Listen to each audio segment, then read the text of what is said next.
الرجیم بسم اللہ الرحمن الرحیم۔ دوستو آج تراویح آٹھویں روزے کی تراویح ہم اس میں جا رہے ہیں، تو قرآن پاک کا حصہ جو تلاوت کیا جائے گا اس میں سورۃ انفال ہے، پوری سورت ہے، اور اس کے بعد سورۃ توبہ یعنی کہ 10واں پارہ تک آج انشاءاللہ مکمل ہو جائے گا، 11واں پھر کل سے شروع ہوگا انشاءاللہ۔ تو میں نے بتایا تھا کہ قرآن پاک کے حوالے سے تھوڑا میں ریپیٹ کروں گا۔ قرآن پاک میں 30 پارے ہیں، 7 منزلیں ہیں، اور حروف کی تعداد 3.25 لاکھ تقریباً حروف کی تعداد ہے، اور رکوع 540 ہے، اور مکی صورتیں ان کی تعداد 87 ہے، اور مدنی صورتیں ان کی تعداد ہے 27۔ تو یہ جو سورۃ انفال ہے یہ بھی مدنی صورت ہے، اور اس کے بعد آگے جو سورۃ توبہ آئے گی وہ بھی مدنی صورت ہے۔ اب سورۃ انفال اس کے اندر 75 آیتیں ہیں، 75 اور 10 رکوع ہیں، اور یہ دوسری ہجری میں نازل ہوئی تھی، اور اس میں زیادہ تر غزوہ بدر کے حوالے سے ذکر ہے کہ جب بدر کی جنگ ہوئی تھی تو اس میں جو مال غنیمت آیا تو اس کو انفال کہتے ہیں عربی میں، مال غنیمت جو ہے۔ تو اب اس کے بارے میں انہوں نے سوال کیا، یسألونک اعوذ باللہ من الشیطان الرجیم، یسألونک عن الانفال، کہ یہ انفال وہ جو مال غنیمت حاصل ہوا اس کے بارے میں سوال کرتے ہیں کہ اس کی تقسیم کیسے ہوگی۔ تو اس صورت میں اللہ پاک نے اس کی تقسیم کا بتایا کہ اس کے 5 حصے ہوں گے۔ اب ایک حصہ ہوگا وہ اللہ اور اس کے رسول، اور 5واں جو حصہ ہوگا، ٹوٹل 5 حصے ہو گئے، اور 5واں جو حصہ ہوگا اس میں اللہ اور اس کے رسول کا حصہ، پھر قیدیوں کا حصہ، مسکینوں کا حصہ، پھر مسافروں کا حصہ، اس طرح کے 5 یہ، اور باقی جو 4 دوسرے حصے بنتے تھے وہ جتنے اس میں پارٹیسپیٹ کرتے تھے ان کا حصہ ہو جائے گا، ڈسٹریبیوٹ ہو جائے گا۔ پھر اس کے بعد اس کے اندر ذکر ہے کہ جنگ کے حالات کے بارے میں ذکر ہے، کیونکہ مسلمانوں کی تعداد 313 بہت تھوڑی تھی، اور کافر 1000 کی تعداد میں تھے، تو مسلمان بہت ڈرے ہوئے اور پریشان تھے۔ تو پھر اس میں ایک آیت کریمہ ہے کہ اس میں اللہ پاک نے فرشتوں کو، آپ صلی اللہ علیہ وسلم نے دعا کی تو فرشتے نازل ہوئے، اور لفظ آیا مردفین، یعنی پے در پے مسلسل وہ نازل ہوتے رہے۔ اب اس میں پھر یہ بھی اللہ پاک نے حوصلہ دیا کہ یہ آپ لوگ اگر 20 ثابت قدم رہے ہوگے تو آپ لوگ 200 کے اوپر بھاری ہو گئے، غالب ہو جائیں گے۔ پھر اسی طرح بعد میں اس میں تھوڑی تخفیف ہو گئی، اور کہا کہ اور اسی طرح اسی کے اندر پھر ہے کہ اگر 100 ہوگا تو 1000 کے اوپر وہ غالب آ جائے گا۔ پھر یہ آگے پھر تخفیف جب ہوگی تو اس میں کہا گیا کہ اگر 100 آدمی ہوگا تو وہ 200 کے اوپر غالب آ جائے گا۔ پھر اس میں ایک اور بھی آیت کریمہ ہے کہ ومار رمیت اذ رمیت ولکن رما، کہ آپ صلی اللہ علیہ وسلم کو فرمایا گیا کہ آپ نے جو کنکریاں ماری تھی وہ آپ نے نہیں ماری تھی بلکہ وہ تو اللہ نے ماری تھی۔ پھر آگے اس کے اندر ایک ہے کہ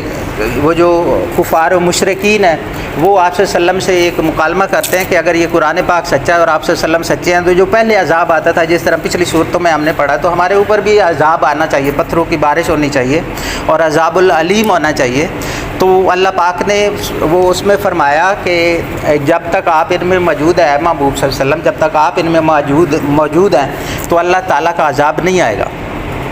تو یہ جو ہم آج یعنی آپ صلی اللہ علیہ وسلم کی امت جو مختلف ہر طرح کی ہمارے اندر خامی ہیں، کوتاہیاں ہیں، اس کے باوجود اللہ پاک نے عذاب ہم سے ٹالا ہوا ہے، تو اس کی یہی وجہ ہے کہ وہ جو یہ آیت کریمہ ہے۔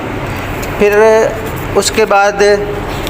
اس میں ایک اور بھی فرمایا گیا ہے کہ یہ جو کافر، کیونکہ مکہ کے اندر خانہ کعبہ کے اندر مختلف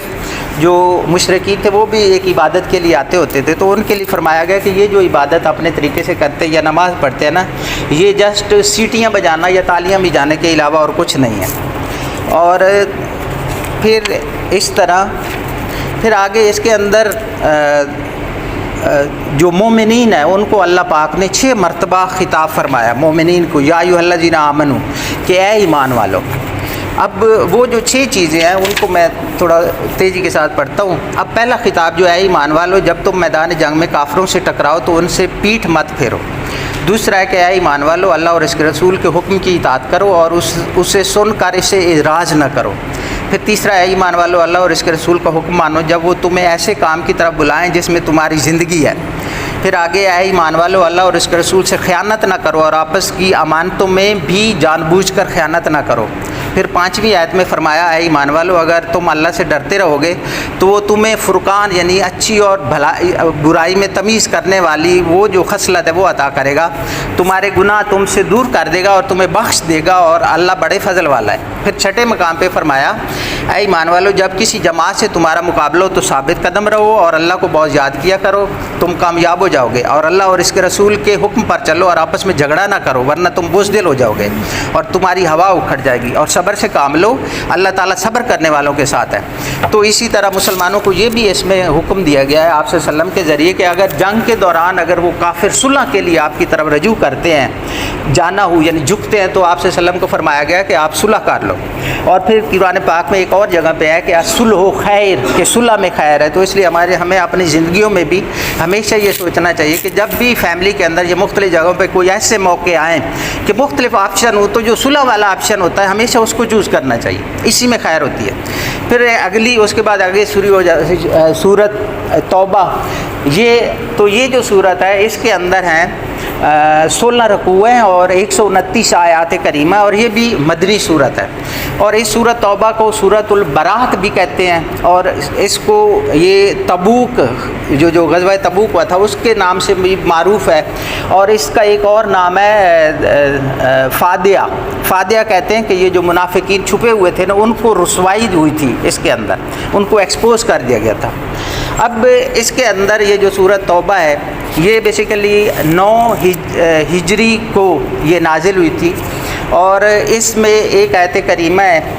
کہ فتح مکہ ہوا تھا 8 ہجری کو، تو جو 8 ہجری کو جب فتح مکہ ہوا تو اس وقت جو حج ہوا تھا وہ جو پرانا قدیم طریقہ تھا اسی کے مطابق ہو گیا، اور آپ صلی اللہ علیہ وسلم نے شرکت نہیں فرمائی۔